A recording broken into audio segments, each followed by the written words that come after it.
नौशहरा में ज़ेरे ज़मीन पानी की टैंकी से मिलने वाली बच्ची ओज नूर के 2 कातिलों को पकड़ लिया गया। एक कातिल ने एतराफ़ किया कि उसने बच्ची को टैंकी में फेंका, बाहर निकलने पर गला दबाया।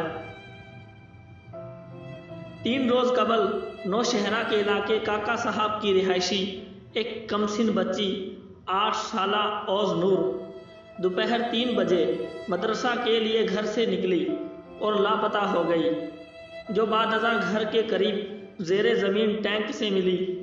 पुलिस ने शक की बुनियाद पर पीर को 2 पड़ोसियों अब्दार वल्द अब्दुल्ला और रफ़ीक वहाब वल्द हलीम वहाब को गिरफ़्तार किया, तो उन्होंने अगले रोज़ अदालत में कत्ल का एतराफ़ कर लिया।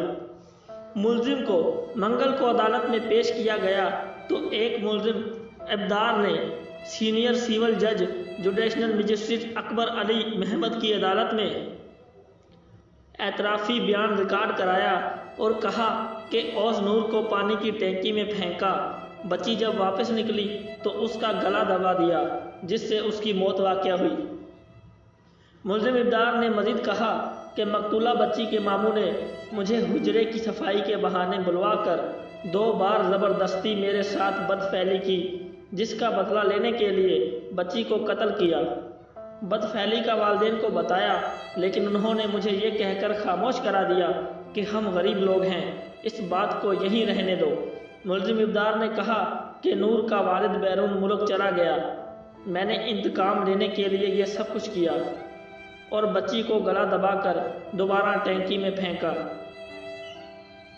ओज नूर का वालिद असजद जहान मीडिया से बात करते हुए रो पड़ा।